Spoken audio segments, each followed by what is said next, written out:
దైవం మనిషి రూపేనా అంటారు. అంటే దేవుడు మనిషి రూపంలోనే వస్తాడు అంటుంటారు. కానీ దేవుడు వస్తాడో లేదో తెలియదు.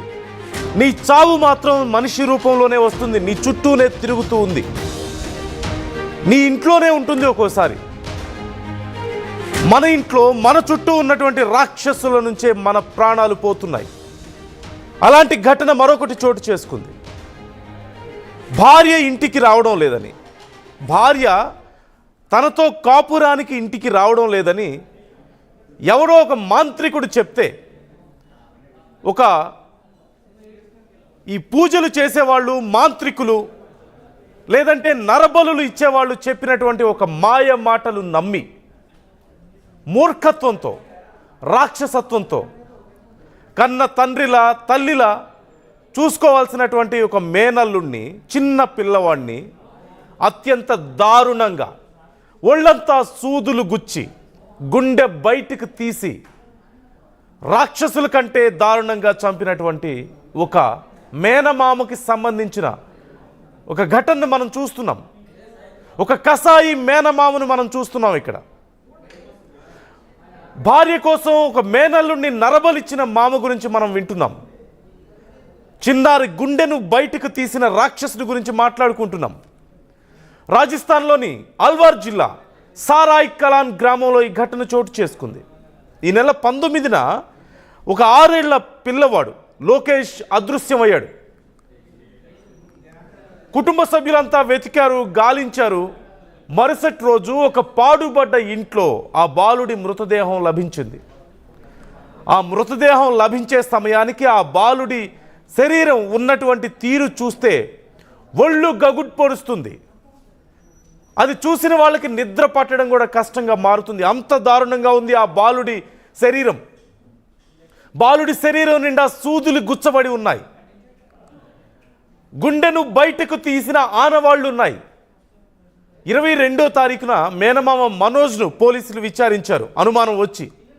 అయితే తెలిసిన విషయం ఏంటంటే, ఆ మేనమామను విచారిస్తే తెలిసిన దారుణమైన విషయం ఏంటంటే, భార్య కాపురానికి రావాలని మనోజ్ ఆ బాలుణ్ణి అత్యంత దారుణంగా బలిచ్చినట్లుగా తెలుస్తోంది. ఇంతకంటే దారుణం ఇంకేదైనా ఉంటుందా? లోకేష్ను చంపి సూదులతో గుచ్చి రక్తాన్ని తీశాడు.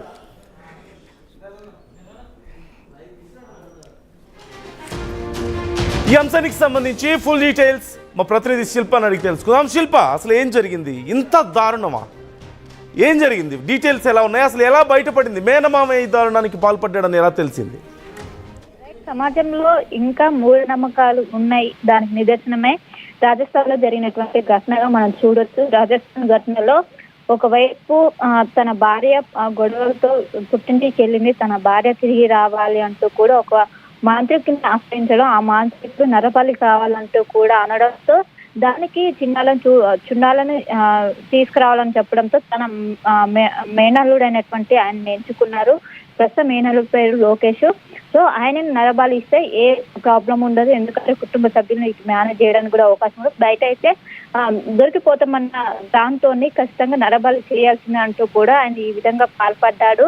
ప్రధానంగా రాజస్థాన్ లోని కొద్ది రోజుల క్రితము మనోజ్ కుమార్ అనే వ్యక్తికి భార్యతో గొడవలై తన పుట్టింటికి వెళ్ళినాక భార్య రావడం కోసం ఇటు ఖచ్చితంగా నరబలి చేయాలి అని ఒక మాంత్రికుడు చెప్పడంతో ఆ మాంత్రికుడు చెప్పిన దాని ప్రకారం తన మేనల్లుడు దాదాపు 9 సంవత్సరాల వయసు ఉన్నట్టు కూడా తెలుస్తుంది. ఆయనను తీసుకెళ్లారు.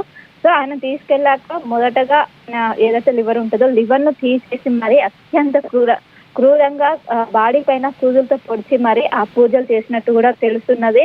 ప్రధానంగా ఈ ఏదైతే తన బాలుడు మిస్ అయిన తర్వాత ఒకవైపు కుటుంబ సభ్యులు పోలీసును ఆశ్రయించడంతో మొత్తం కూడా వెతికారు. కానీ మొదటి నుండి పోలీసులకు అతని తీరు మనోజ్ కుమార్ తీరు కొంచెం అనుమానాస్పదంగా ఉంది. అతన్ని విచారించారు. విచారణలో ఈ విషయం బయటపడ్డట్టు కూడా తెలుస్తుంది. మొదట్లో ఆయన ఈ నేరం అనేది అంగీకరించలేదు. కానీ అక్కడ ఉన్నటువంటి సీసీ కెమెరాలు ఏవైతే ఉంటాయో సీసీ కెమెరాల ఆధారంగా తన బాలుని ఏదైతే పాడుబడ్డ ఒక బంగ్లా ఉందో ఆ బంగ్లాలోకి తీసుకెళ్లి చాక్లెట్ కొనిస్తుందా అని అంటూ తీసుకెళ్లి ఈ ఘాతకానికి పాల్పడ్డట్టు కూడా తెలుస్తుంది. సో సీసీ కెమెరాల ఆధారంగా పోలీసులు ప్రస్తుతం అయితే అతన్ని గుర్తించి ప్రస్తుతం అయితే కేసు నమోదు చేసినట్టు కూడా తెలుస్తున్నది.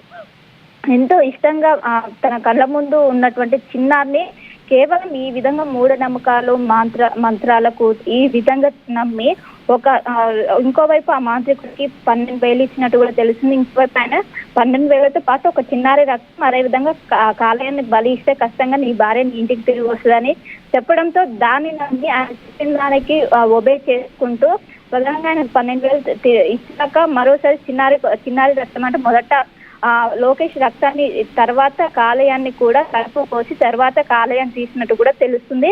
సో ఇవన్నీ కూడా తెలుసుకునేసరికి ఒక్కసారి కుటుంబ సభ్యులందరూ కూడా షాకు గురయ్యారు. ఈ విధంగా ఎంతో అల్లారుముద్దుగా పెంచుకోవాల్సినటువంటి మేనమామ ఈ విధంగా ఇలాంటి ఘాతకానికి పాల్పడ్డారు.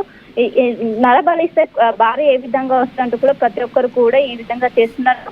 ఆయన చేసినటువంటి తీరు కూడా అందరినీ కూడా ఒకవైపు భయానికి గురవుతున్న ప్రధానంగా ఇప్పటికే అటు ఉన్నటువంటి మాంత్రికుని కూడా అదుపులోకి తీసుకొని ప్రస్తుతం అయితే విచారిస్తున్నారు.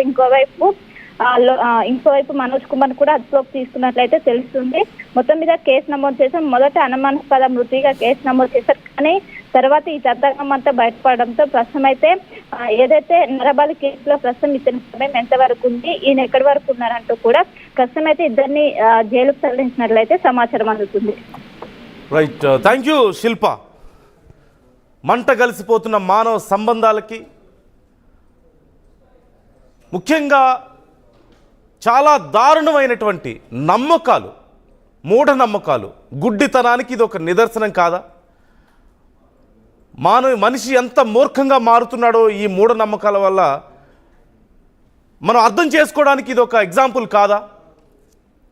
ఒక చిన్న పిల్లవాడిని బలిస్తే భార్య కాపురానికి వస్తుందని అని చెప్పడం ఒక మూర్ఖుడు చెప్తే అది నమ్మి చాలా దుర్మార్గంగా ఒక తల్లిలాగా తండ్రిలాగా చూసుకోవాల్సినటువంటి మేనల్లుడు ఒక చిన్న పిల్లవాడు 6 ఏళ్ల చిన్న పిల్లవాడిని తీసుకెళ్ళి అత్యంత దారుణంగా బాలుడి శరీరం మీద సూదులు గుచ్చి అతని లివర్ని బయటికి తీసి గుండెను బయటికి తీసి క్షుద్ర పూజలు చేసి ఏం సాధిద్దామని, ఏం కాపురం చేద్దామని, చివరికి ఏం జరిగింది? ఇంతకంటే మూర్ఖత్వం ఏమైనా ఉంటుందా? ఇంతకంటే అమానవీయత, రాక్షసత్వం అనడానికి ఇది కదా నిదర్శనం. సొంత మామ అంటే సహజంగా మేనమామ గురించి చాలా గొప్పగా చెప్తుంటారు. తల్లిలాగా తండ్రిలాగా అని చెప్పేసి బయట సినిమాల్లో మనం పాటలు కూడా చాలా సందర్భాల్లో వింటాం. గొప్ప గొప్ప సినిమాలు చిత్రీకరణ చేస్తుంటారు, పాటలు పాడుతుంటారు మేనమామ గురించి. చివరికి తల్లిదండ్రి కంటే గొప్పగా చూసుకోవాల్సిన మేనమామ, అల్లారు ముద్దుగా చూసుకోవాల్సినటువంటి మేనమామ, తన భుజాల మీద ఎక్కించుకొని ఆడించాల్సిన మేనమామ, ఆ మేనల్లుడిని ఒక 6 ఏళ్ల పిల్లవాడిని, అభం శుభం తెలియని ఒక చిన్న పిల్లవాడిని తీసుకెళ్ళి, పాపం ఎంతో నమ్మకంగా వచ్చుంటాడు కదా మేనమామ పిలిస్తే.